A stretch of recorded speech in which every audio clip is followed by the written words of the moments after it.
West Coast Cookbook and Speakeasy with Chef Justice Putnam. Netrootsradio.com.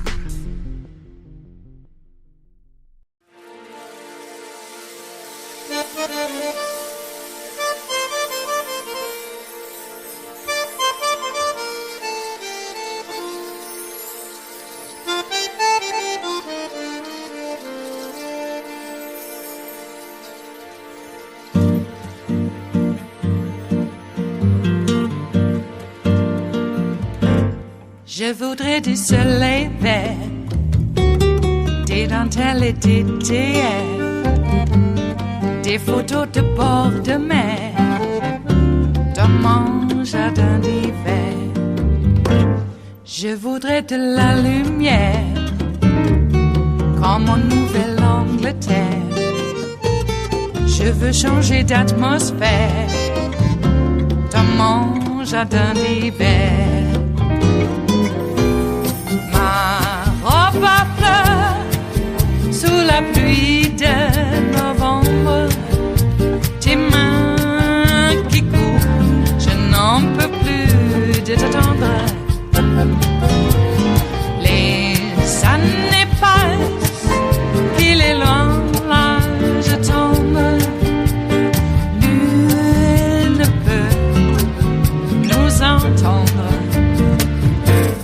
Je voudrais du Fred Astaire, revoir un latte. Well, Donald Trump's red necktie friends, who Alex was just talking about, came to the Manhattan Criminal Courthouse this week to praise one of the criminal defendants in the building and to attack District Attorney Alvin Bragg, who Donald Trump falsely accuses of spending all of his time and resources on the prosecution of Donald Trump. For People versus Harvey Weinstein. We are moving forward in that matter. We intend to retry it, and for those of you who are in court saw that the court set sort of a window for a trial in the fall. And so we are already moving forward with that matter, having conversations with survivors, centering their well-being, and pursuing justice.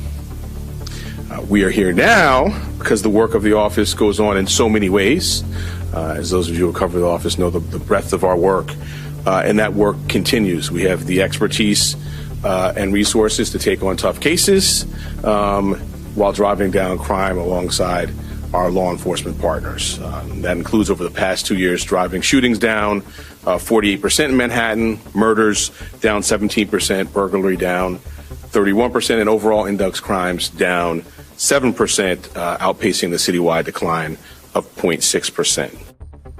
And that is but a tiny sample of the work that District Attorney Alvin Bragg is doing every day with his team of more than 500 prosecutors handling more than 35,000 active cases every year.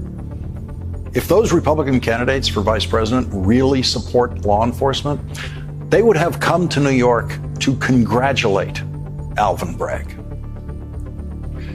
Just when you thought a presidential debate that includes Donald Trump couldn't become more ridiculous, it has. President Joe Biden will be debating Donald Trump with one hand tied behind his back, legally. Donald Trump will be in the debate studio will be claiming that every criminal prosecution Donald Trump faces is being run by Joe Biden. Donald Trump says that every day. Everyone has heard that before, and we will hear it again on the debate stage, and the moderators will do nothing to contradict that because, in their traditional view, that will be Joe Biden's job.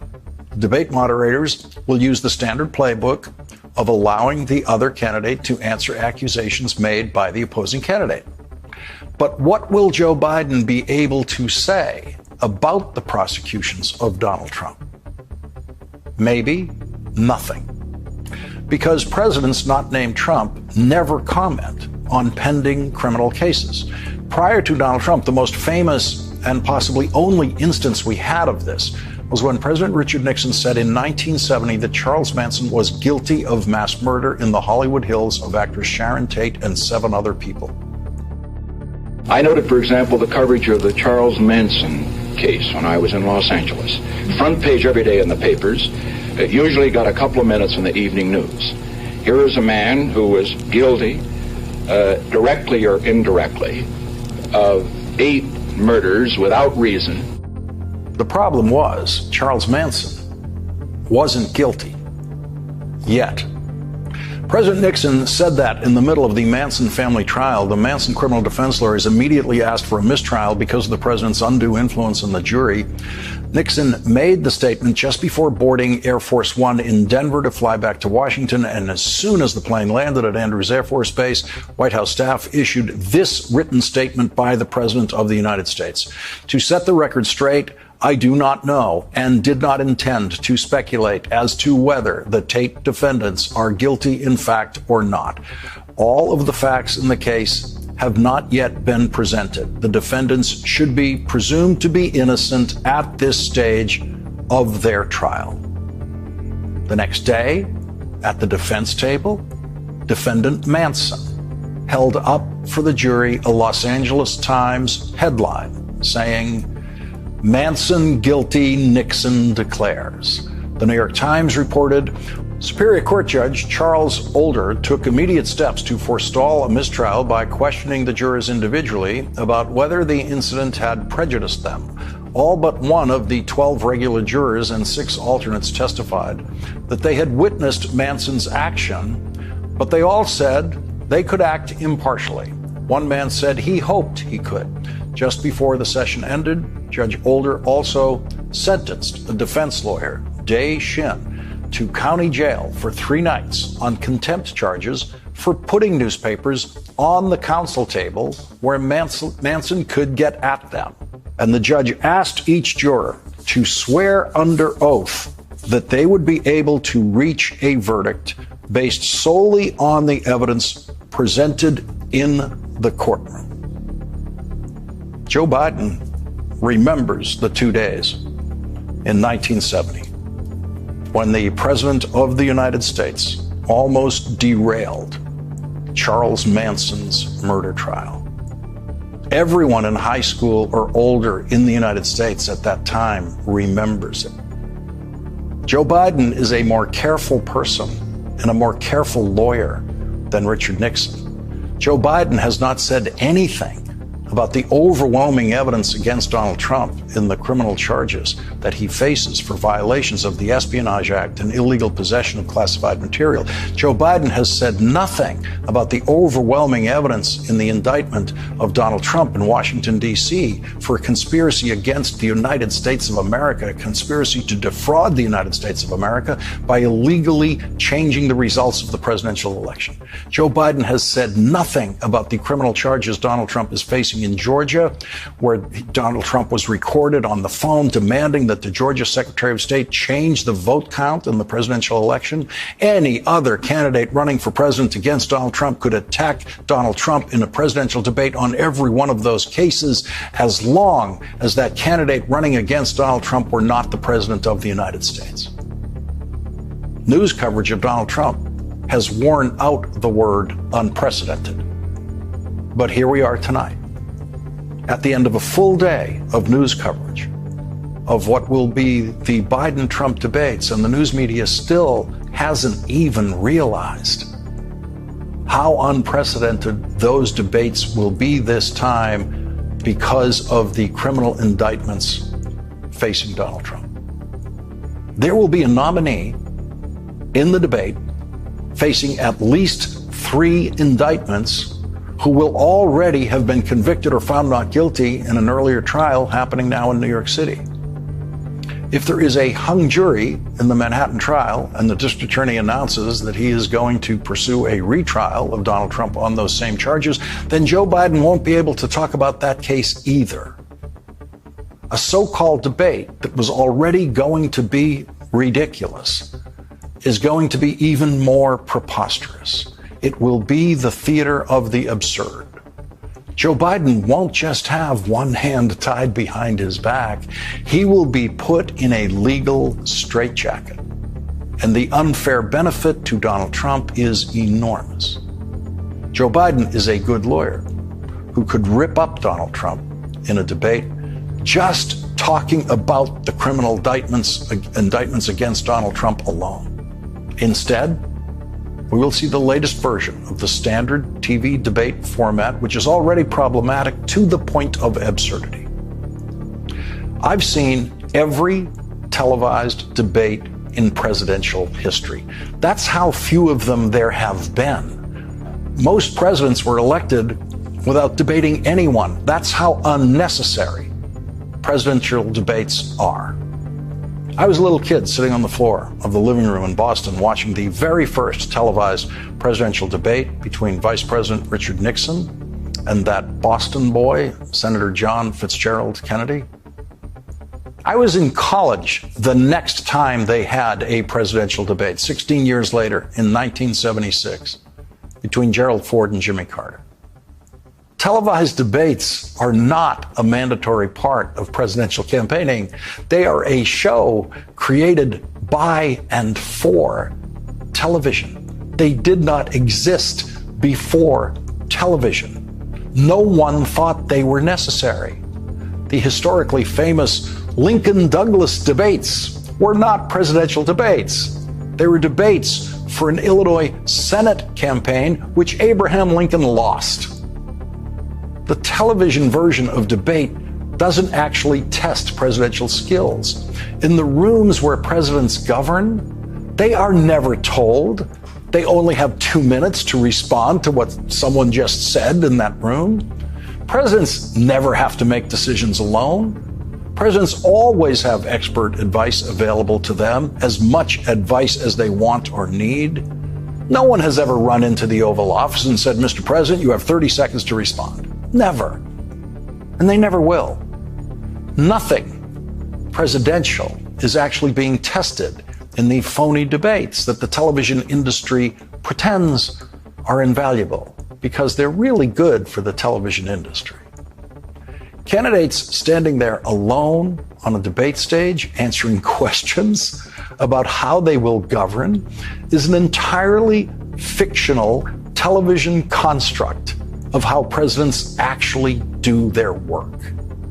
You don't need to remember everything about the tax code or the throw weight of missiles, the Social Security trust funds all the time when you're president. If a president struggles to remember a name or a number in the Oval Office, no one snaps at him, no one panics, no one thinks the president is losing it. Every professional working with a president, a serious president, knows that every president not named Trump has the largest range of governing information and responsibility in his head of anyone in that room. Everything from agriculture policy to the latest terrorist threat. If the FAA director comes into the Oval Office to talk about the stress of overburdened air traffic controllers, the FAA director expects to know and should know a lot more than the president knows about that particular subject. That's why he's there, to help the president.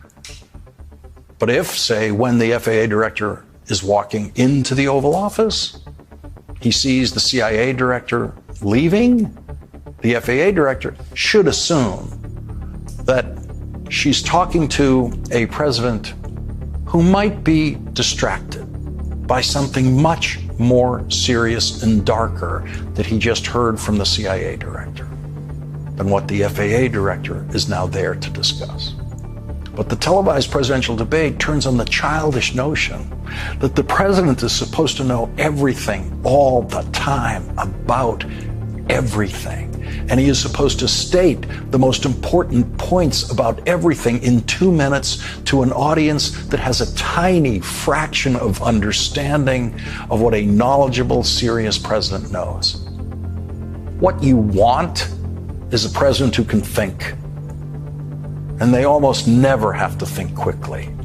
So you want a president who can deliberate and think carefully. And they absolutely never have to think alone. What you want is a president who has demonstrated the ability to find the best choice in the agonizing presidential situations of having no good choice. None of the presidential debate moderators, all of whom are very good at their work, have ever seen a presidential decision made. They have never been in the room where that happens when it happens. They have never seen a presidential decision on its way to being made. They have no idea how many weeks or years of thinking by the president and the people around him shaped that presidential decision that is announced to them in a White House press briefing. That is in no way a criticism of the moderators announced today for the CNN debate and the ABC debate, each of whom will definitely do a better job than I could ever do in that situation. But there is nothing the moderators can do to fix the conceptual flaw in the very notion of televised presidential debates. The flaw that was there at the birth in 1960, when the television business decided to pretend that the presidential debate could actually be a window into how the potential president would actually do his work. Joe Biden started all this morning with this. Donald Trump lost 2 debates to me in 2020. And since then, he hadn't shown up for debate. Now he's acting like he wants to debate me again. Well, make my day, pal. I'll even do it twice. So let's pick the dates, Donald. I hear you're free on Wednesdays. That was at 8 a.m. And then 2 hours and 14 minutes later, at 10:14 a.m., Joe Biden announced, "I've received and accepted an invitation from CNN for a debate on June 27th. Over to you, Donald. As you said, anywhere, anytime, any place." Half an hour later, Donald Trump accepted the June 27th CNN debate invitation. And then an hour later, Donald Trump posted on social media his accepting a September 10th invitation for an ABC television debate. 2 minutes later, Joe Biden officially accepted the September 10th ABC debate invitation in a tweet. The Biden campaign laid down a set of conditions for debates this morning. The debates should be one-on-one, allowing voters to compare the only 2 candidates with any statistical chance of prevailing in the Electoral College and not squandering debate time on candidates with no prospect of becoming president. The moderators should be selected by the broadcast host from among their regular personnel so as to avoid a ringer or partisan.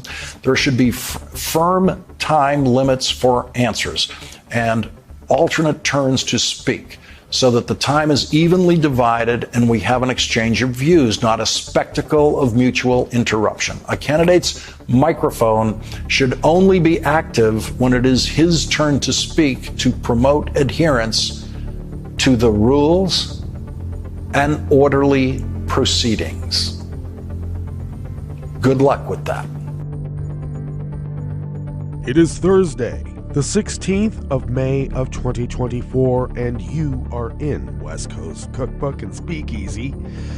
I am your chef de cuisine, Justice Putnam. Gunner, the English bulldog, is our snoozing sous chef.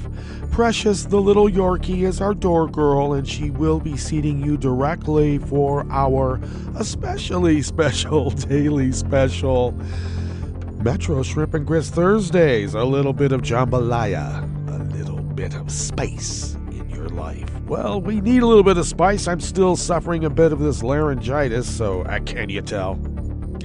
And in reviewing the clip from yesterday to make the podcast to put out there over Spreaker and all the other podcast platforms, I noticed that I did not mute when I had to cough and clear my chest and throat, so I apologize for how gross that was. Usually I'm at the mute button when that happens, and I thought I was. Apparently not. Okay, well, what are you going to do? What are you going to do? The show must go on. All right, well, I had to put on a much longer clip, and that was a good one from Lawrence. I think he breaks it down quite well. And just because we have a couple of longer reads, and we'll wonder how long my voice will hold out before I have to take another break, which I can tell right now what's happening, and it's happening right now. It is. Excuse me. Wow.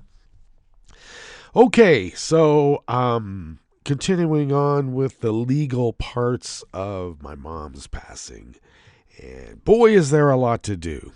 That's right. And so we'll do it. We will be having, I believe I mentioned this. If I am being redundant, I certainly apologize. We'll be in Southern California in a few weeks for the celebration of life down there. And then at the end of June, we'll have another one up here. And that way, family from the north can make this one, and all the family in the south and friends in both places, they can make it either in the south or they can make it in the north, and that'll be good. So, still processing that whole process. I used to think I knew everything about life because, hey, it's just natural. Oh, yeah, it's natural, all right. All right, well, we all want more life like in Blade Runner, don't we? Man, due dates are real there. Yeah, do not use by, and you won't be able to. Okay. What else is happening in the world? Well, everything. Looks like Marjorie Taylor Greene is blaming some kind of vaccine conspiracy for the attempted assassination of Fico in Slovakia. Now, I would think that his being, a Russian puppet might have something more to do with him being shot than some sort of weird conspiracy theory about vaccines. I don't know. She's citing a speech that Fico apparently made that no one can find. Yeah, that's how it works. Just remember, she started off her career as being a Q crazy, going out and harassing kids who had survived mass shootings at school, saying it never happened. All right.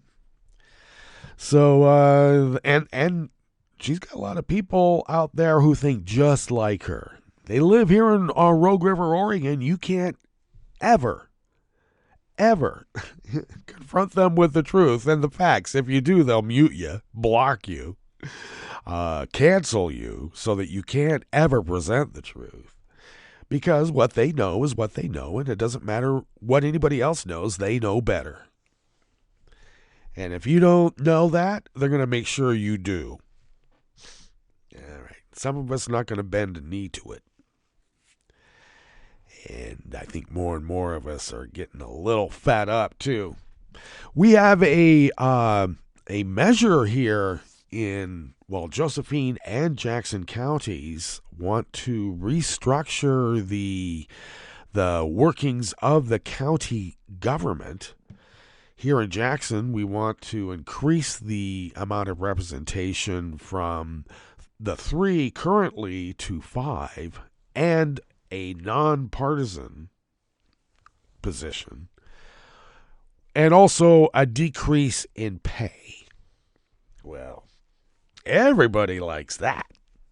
So I was a little confused about whether this was a good thing or a bad thing. And I've discovered here, living in this part of Oregon for the last 10 years, that anything a Republican wants or anything that they don't like, do the opposite. So Republicans hate this measure. They are actively campaigning to stop it. So I was thinking, well then I guess maybe we want this thing. And we'll see. We'll see if it works. I'm probably going to vote for it because the Republicans don't like it. Whatever the Republicans like or don't like, I always do the opposite around here. I drive around the countryside finding Trump signs and Trump flags and then seeing what kind of yard signs are in their yard.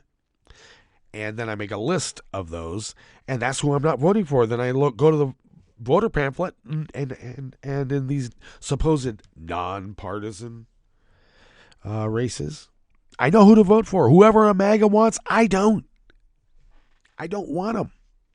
No one does. Grants Pass at this moment is going through a restructuring of their school. They have the crazy MAGA Republicans have pushed this parental rights BS so that any parent can go, I don't know how this is going to work, because people open carry guns and they don't care if you're not supposed to bring a gun on a school campus. Jesus. Anyway, but a parent can complain about any book, any lesson, yada, yada, yada, if it has sex or if it strokes division. Well, hell, some people think the earth is flat here. And you can show them all evidence that it's actually not round, at least, an oval kind of thing. We're round. It's the orbits that are, not circular. Anyway, that's divisive. So they are already talking about taking physics out of the school. Let alone the fact that the South lost the war, and it was because of slavery that they lost, because the North kicked their ass because we didn't want slavery. They're not going to certainly have that in the schools. That's certainly a divisive lesson. Because everybody around here knows it was the war of northern aggression. And if you don't believe that, you're a traitor to the cause. I'm not part of your cause. I'm not a traitor to it. Slavers are morally corrupt. Fuck you. Boy, they don't like that. You're talking back to me, boy. Don't call me boy, Bubba. I don't know. When I lived in Berkeley, everybody says I was a redneck. I'm here in, Southern Oregon with all these neo-Nazi KKK mofos, and they all call me a commie socialist. Hey, let me tell you, I was trapped in a room with full of smelly Trotskyites in Berkeley after the power went out. Oh, God. Trust me. You can take your Marx and Engels and stuff it after that experience. Jeez. I feel like I got to take a shower just remembering it. Whew. Probably stinks as bad as that Manhattan courthouse everybody says stinks, and you know why it stinks. One thing that they won't report, they won't finish the sentence. Yeah. Mr. Diaper Man. Real men wear diapers. What a cult. Oh, my God. Okay. Well, maybe I should give you a rundown on what we have in store for you here in the Bistro Cafe as we begin this Metro Shrimp and Grits Thursdays, because I could rant and rant and rant no matter what condition my voice is in, apparently. All right. Well, with that stated, Biden is a much better lawyer than Richard Nixon ever was, and everybody knows that. Thank you, Lawrence, for reminding us. On the rest of the menu, a GOP Texas school board member has disavowed the far-right platform she campaigned on when she won election. Maybe the Grants Pass people should take a look. The Oregon State Democratic Party has raised concerns about Republicans meddling in a competitive U.S. House primary. Actually, one of the Democratic participants comes from Berkeley. Yeah, she was there when I was living in the Elmwood. And the U.S. Supreme Court restored the Louisiana voting map with a majority black district. The MAGA's going to hate that. You're rigging the elections. Yeah, I guess. After the break, we move to the chef's table, where an Italian fascist jailed in Hungary will be moved to house arrest as she awaits trial in Budapest. And the U.S. State Department removed Cuba from its short list of countries deemed uncooperative on counterterrorism. Oh, gains have been made. All that and more on West Coast Cookbook and Speakeasy. Bon appetit.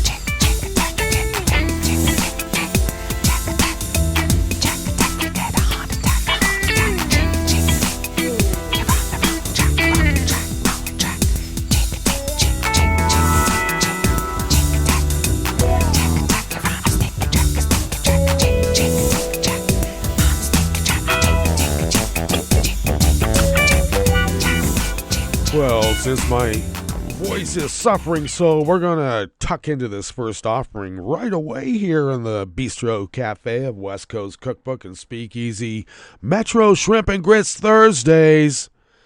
And it comes from Jeremy Schwartz from the Texas Tribune and ProPublica.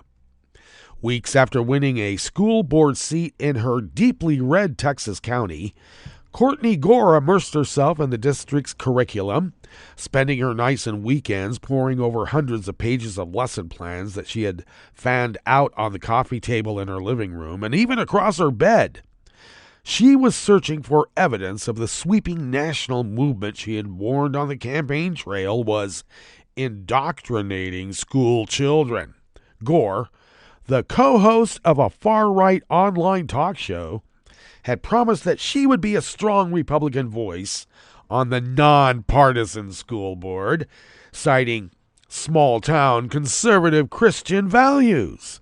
She pledged to inspect educational materials for inappropriate messages about sexuality and race and remove them from every campus in the 7,700-student Granbury Independent School District, an hour southwest of Fort Worth.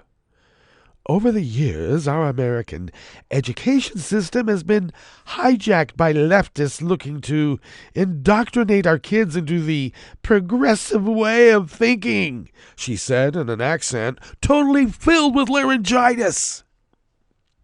And yes, they've tried to do this in Granbury ISD, she wrote in a September 2021 Facebook post 2 months before the election. I cannot sit by and watch their twisted worldview infiltrate Granbury ISD. Boy, this sounds exactly like here in Rogue River. But after taking office and examining hundreds of pages of curriculum, Gore was shocked by what she found and did not find. The pervasive indoctrination she had railed against simply did not exist. Children were not being sexualized, and she could find no examples of critical race theory, an advanced academic concept that examines systemic racism. She had examined curriculum related to social-emotional learning, which has come under attack by Christian conservatives who say it encourages children to question gender roles and prioritizes feelings over biblical teachings. Instead, Gore found the materials taught children how to be a good friend, a good human. Gore rushed to share the news with the hardliners who had encouraged her to run for the seat. She expected them to be as relieved and excited as she had been, but she said they were indifferent, even dismissive, because it did not fit the narrative that they were trying to push. So, in the spring of 2022, Gore went public with a series of Facebook posts. She told residents that her backers were using divisive rhetoric to manipulate the community's emotions. They were interested not in improving public education, but rather in sowing distrust, Gore said. I am over the political agenda hypocrisy BS, Gore wrote. I took part in it myself. I refuse to participate in it any longer. It's not serving our party. We have to do better. Gore's open defiance of far-right GOP orthodoxy represents an unusual sign of independence in a state and in a party that experts say increasingly punish those seen disloyal. It particularly stands out at a time when Republican leaders are publicly attacking elected officials who do not support direct funding to private schools. I feel like If I don't speak out, then I'm complicit, Gore said. I refuse to be complicit in something that's going to hurt children. Well, because of that outspokenness, Gore is facing backlash from the same people who supported her race. She has been threatened at raucous school board meetings and shunned by people who she once considered friends. And school marshals escort her and fellow board members to their cars to ensure no one physically attacks them.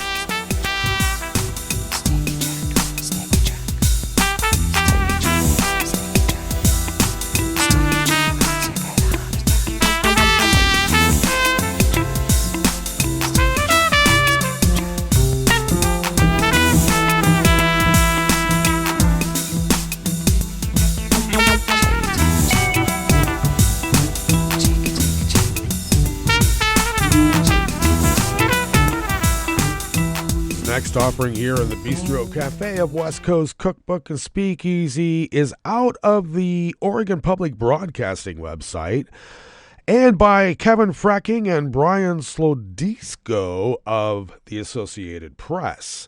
A new political action committee has begun pouring money into a key Oregon swing district just days before the Democratic primary there, raising questions about whether Republicans are trying to tilt the scales in the contest.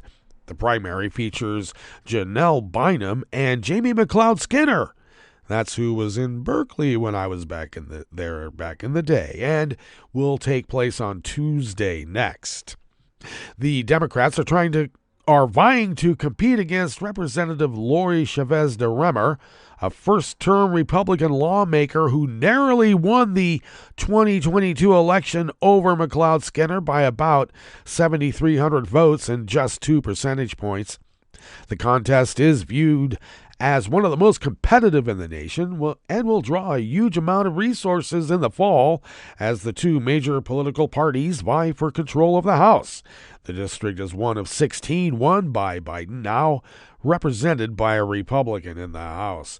The new super PAC called Health Equity Now has reserved about $350,000-$200,000 in advertising with spots supporting McLeod Skinner. The ads began running in the Portland market on Wednesday yesterday and state that McLeod Skinner is, quote, putting progressive values into action by supporting Medicare for all and taking the fight to insurance companies. The group behind the ads registered with the Federal Election Commission on May 3rd. It won't need to file as donors until after the election, avoiding giving the voters information about who or what interest group is behind the late-breaking wave of cash. But what has raised questions with Democrats is that the ad-buying firm placing the buys, Feedy Media LLC, has traditionally been employed by Republican candidates, FEC records show. Those clues have the campaign for Bynum crying foul, with a spokesperson saying the ad buys certainly looks like they are ties to Republicans. McLeod Skinner said she didn't know about the group, but the substance of their message in the ads is accurate. The campaign arm for congressional Democrats has not formally endorsed in the race, but it has placed Bynum on its red to blue list, which provides top-tier candidates with organizational and fundraising support. Bynum has twice beaten the Republican incumbent, Chavez de Remer, in previous races for the Oregon State House. The Democratic Congressional Committee or Campaign Committee has not placed McLeod Skinner on that list.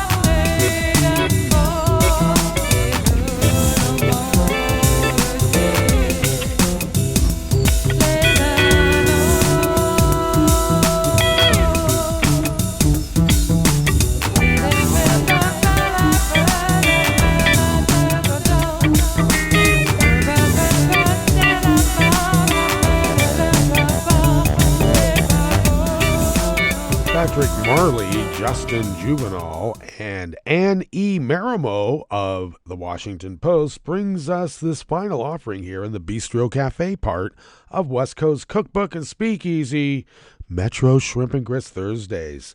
The Supreme Court restored a congressional voting map in Louisiana yesterday, Wednesday, that includes an additional majority black district, handing a victory to African-American voters and Democrats less than 6 months before the November election. I will just interject and say, yeah, but will Louisiana allow it? I don't care what the feds say. The order was in response to emergency appeals filed after a federal 3-judge panel in the state threw out the recently redrawn map last month, ruling that it was an unconstitutional racial gerrymander.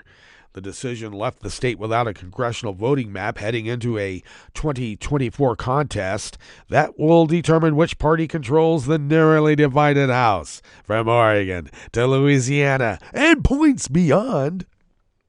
The Supreme Court's move removes the cloud of uncertainty that had been lingering over the election, with statewide Republican leaders saying they welcomed the clarity. The ruling was also celebrated by civil and voting rights advocates.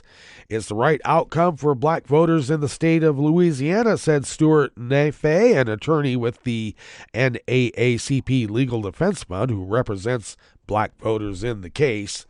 The politics of the decision appeared unusual, with conservatives on the court in favor of reinstating the map with 2 black majority districts.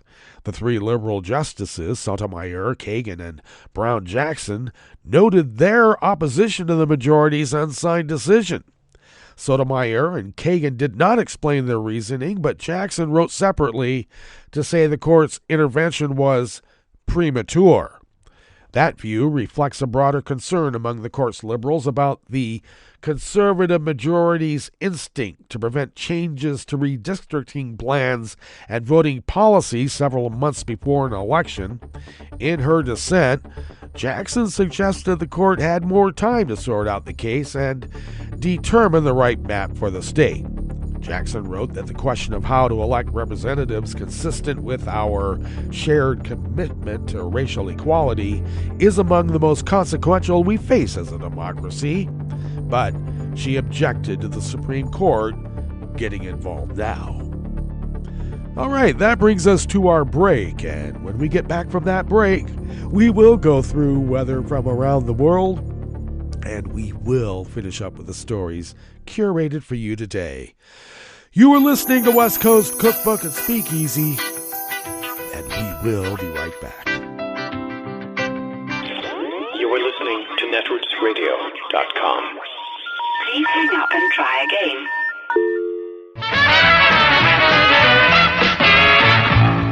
From a point at sea to the circles of your mind, a new force is at work for planetary transformation.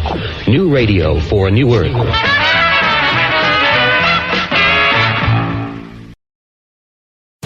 We Texans are long accustomed to enduring stormy outbursts of corruption among our top state legislators. The spectacle of lawmakers taking corporate bribes to provide legislative favors, tax breaks, government contracts, and such is as common as spring tornadoes, and even more destructive to the public good. The state's prevailing ethical standard was articulated several years ago when a powerful legislator, nicknamed Bull of the Brazos, was caught personally profiting from a bill he was pushing. "I'd just make a little bit of money," he explained dismissively. "I wouldn't make a whole lot." Before rolling your eyes at crazy Texas, though, consider the sneak attack that corporate America is now making to legalize the wholesale bribery of every public official in America. Their ploy is a cynical effort to redefine bribery. Paying officials to do corporate favors, they insist, should only be considered a bribe if the payoff is arranged before the favor is done. Yes, with a straight face, these finaglers claim that if the payment comes after an official delivers the goods, it's not a bribe, but simply a gratuity, like tipping a waiter for good service. Even the flimflammers in Congress would balk at voting for such a blatant perversion of language and public integrity. So the corporate connivers have slinked over to the corrupt plutocratic partisans on the Supreme Court, beseeching them to hocus pocus autocratically decree that wrong is right. And they probably will, since a majority of the Supremes have themselves accepted corrupt freebies from corporate patrons. Take Clarence Thomas, please. He's been given millions in corporate gratuities, so he's hardly an unbiased judge of official corruption.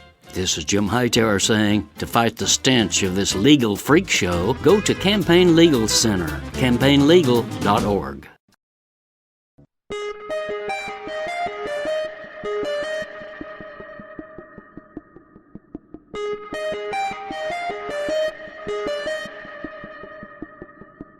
Hi, it's Tom. Could we humbly suggest your donation to netrootsradio.com? All we've got to run this 24-hour powerhouse of progressive resistance radio is what comes out of our own wallets. And you are our biggest donor. And it doesn't take much, $3, $5. Just go to the bottom of our netrootsradio.com page and hit our secure donate button. Heck, you can even make a recurring contribution, and you'll get a wondiferous pair of Netroots radio stickers for application to your backpack, your bumper sticker, or your banjo. Well, it's up to you which backpack you want to put it on. So donate what you'd like at the bottom of our netrootsradio.com's homepage, because you are our biggest donor. netrootsradio.com. Together, we are Resistance Radio.